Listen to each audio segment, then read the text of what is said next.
جناب صدر، میرے نزدیک یہ قرارداد محض جذباتیت پر منحصر ہے، تلخ حقائق سے چشم پوشی ہے اور خوش فہمی کا مظہر ہے، اور میری قوم کو اسی جذباتیت میں جذباتی نعروں نے اس مقام پر پہنچا دیا ہے کہ آج پھر ہماری حکومتیں IMF اور ورلڈ بینک کے سامنے کشکول لیے کھڑی ہیں۔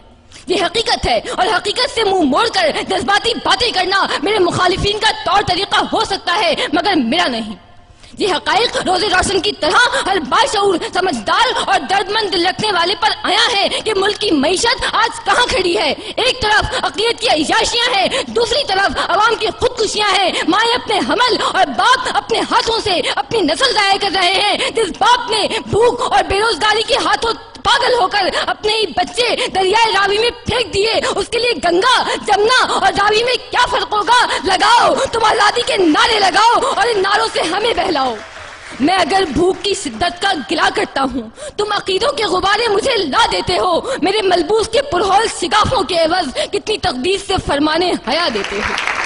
محترم صدر، ہم آزاد نہیں ہیں کہ میرے اس ملک میں ہماری کمزور معیشت کی وجہ سے عملی طور پر ہم امریکہ کے غلام ہیں۔ جذباتی باتیں کرنے والوں، کیا ہماری سرزمین پر ڈرون طیاروں کے حملے نہیں ہو رہے؟ صلاحیت رکھنے کے باوجود ہماری جرت نہیں، ہماری بھوک، ہماری غربت، ہماری کمزور معیشت ان طیاروں کو گرانے سے روکے ہوئے ہے۔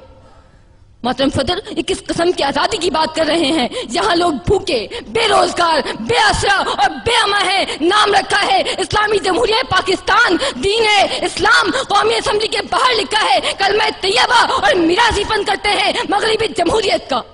خبروں، رپورٹوں اور تبصروں کی بیساکھیوں پر چلنے والے یہ دانشور نہیں جانتے کہ جمہوریت کی اس چند گھروں تک محدود رکھیل اور داشتہ نے کتنے گھر اجاڑ دیے۔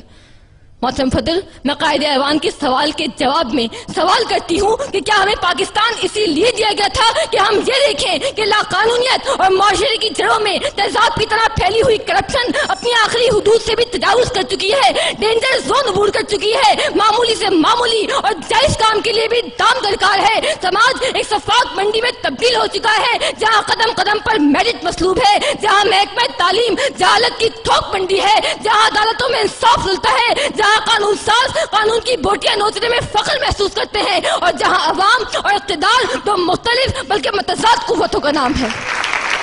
ملک کی آزادی پر بات کرنے سے پہلے ضروری ہے کہ اسے ملک بنایا جائے، اور اسے ملک بنانے کے لیے ضروری ہے کہ سب سے پہلے محدود اقلیت کے ہاتھوں سے اس کا ناجائز قبضہ چھڑوایا جائے اور اقتدار عوام کو واپس دلایا جائے۔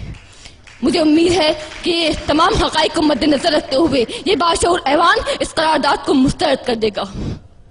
جس دیش کے کوچے کوچے میں، جس دیش کے کوچے کوچے میں افلاس آوارہ پھرتا ہو، جس دیش کے کوچے کوچے میں افلاس آوارہ پھرتا ہو، جو دھرتی بھوک اگلتی ہو، جو دھرتی بھوک اگلتی ہو، جہاں دکھ فرش سے گرتا ہو، جہاں بھوکے ننگے بچے بھی آہوں پر پالے جاتے ہوں، جہاں سچائی کے مجرم بھی زندہ میں ڈالے جاتے ہوں، جہاں مظلوموں کے خون سے محل اپنے دھوئے جاتے ہوں، اس دیش کی مٹی برسوں سے یہ دکھ جگر پہ سہتی ہے اور اپنے دیش کے لوگوں کو جشن آزادی مبارک کہتی ہے، جشن آزادی مبارک کہتی ہے۔